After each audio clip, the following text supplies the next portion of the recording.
Assalamualaikum. Hari ni kita nak belajar simple je. First kali kita, sebelum ni kan kita dah tahu apa itu pemboleh ubah. Jadi hari ni kita nak belajar macam mana kita nak kenal pasti apa tu sebutan dalam suatu ungkapan algebra. Kita nak kenal pasti apa tu sebutan algebra, dan kita nak tahu apa itu perkali. Bila dah tahu sebutan, apa pula perkali dia. Okey, pertama sekali, macam yang saya cakap sebelum ni, kita pemboleh ubah tu macam X, Y, A, B. Huruf-huruf ni semua kita panggil sebagai pemboleh ubah. Iaitu kita tak tahu nilai dia. Contohnya, kita tak tahulah apa nilai dia. X ni mungkin 20, mungkin 30, mungkin 100. Kita tak tahu apa nilai dia. Jadi kita letak huruf. So inilah pemboleh ubah. Yang huruf-huruf ni adalah pemboleh ubah. Okey. So bila kalau yang itu semua adalah pemboleh ubah, macam mana pula kita nak cari perkali? Okey, sebelum kita nak cari perkali, kita kena tahu sebutan algebra. Okey, sebutan algebra. Sebutan algebra ni bila nombor, okey, apa-apa nombor yang digabungkan dengan pemboleh ubah. Contohnya 3x, ni sebutan algebra lah.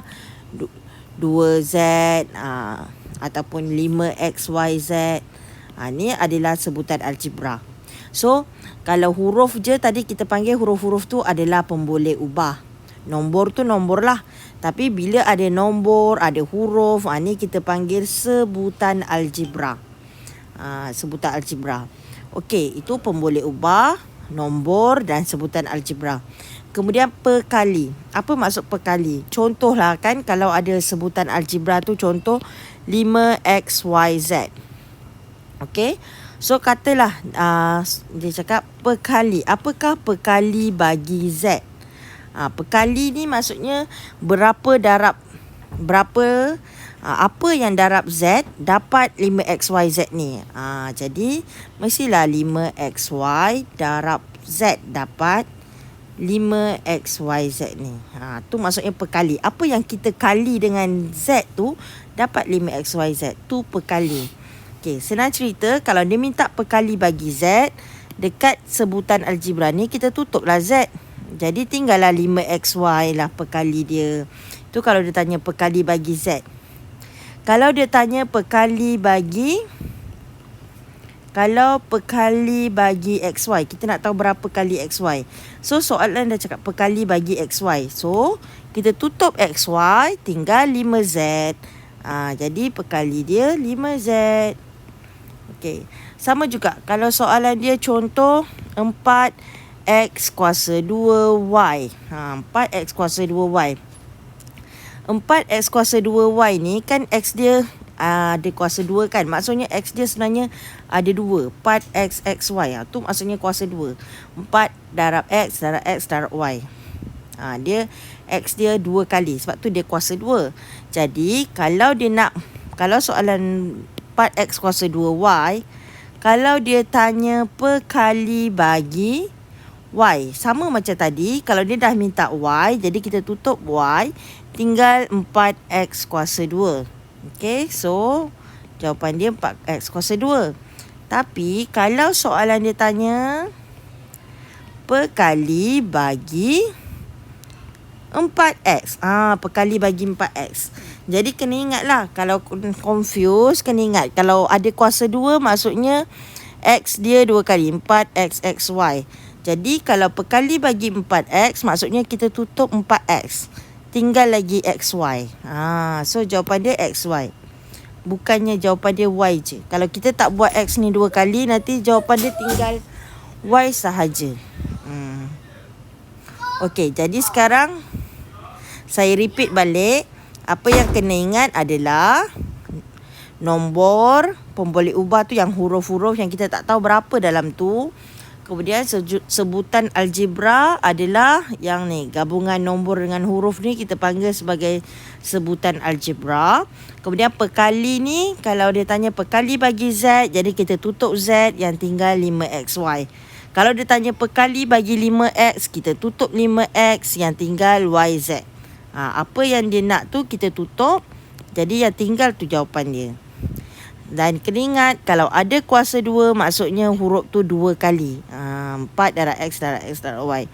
Dia 2 kali. So, kalau dia tanya, perkali bagi XY, tutup XY, tinggal 4X.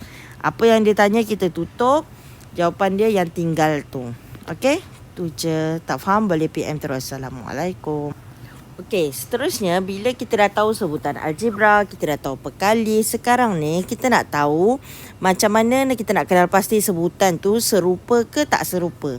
Okey, so contoh 4XY, 4XY, 5XY, 10XY. Okey, walaupun nombor dia dekat sini 4, 5, 10 tak sama kan, tapi tengok pemboleh ubah dia sama, XY, XY, XY. Kalau pemboleh ubah sama, jadi dia serupa. Kalau semua XY dia serupa, tapi kena hati-hati. Kalau pemboleh ubah dia ada kuasa 2. Contoh sama nombor 4, 4X kuasa 2Y. Beza dia kat sini, X ni tak ada kuasa 2, lagi satu X ada kuasa 2. Okey, kalau macam ni dia tak serupa. Kalau ada kuasa 2 tak serupa. Pemboleh ubah dia mesti sebiji sama. Kalau sini XY tapi lagi satu ada kuasa 2, tak sama, tak serupa. Okey, macam tu juga. Selain daripada tu, so kena pastikan kalau 4XY dia hanya serupa dengan 5XY, 10XY. Dengan 4X pun dia tak serupa. 4X, saya besarkan sikit. Okey, kalau dengan 4X pun dia tak serupa sebab tak ada Y. 4X pun tak serupa. Kalau dengan 4Y pun tak serupa sebab dia tak ada X. Dia mesti XY dengan SY. Nombor dia lain tak apa. Contoh 4XY dengan 40XY dengan 20XY semua sama. Dia adalah serupa sebab semuanya pemboleh ubah dia sama. Okey? Tapi kalau kuasa 2, kalau ada kuasa 2, dia jadi tak serupa. Kalau ada X je ke Y je ke pun tak serupa. Dia kalau nak tahu serupa, dia mesti pemboleh ubah yang sama. Tu je. Tapi kalau contohlah 4XY dengan 4YX. Okey, walaupun dia terbalik, tapi dia masih sama. Dia masih serupa sebab XY, YX. Dia cuma tertukar je. Okey, tu yang kena ingat lah, serupa tak serupa. Okay, thank you.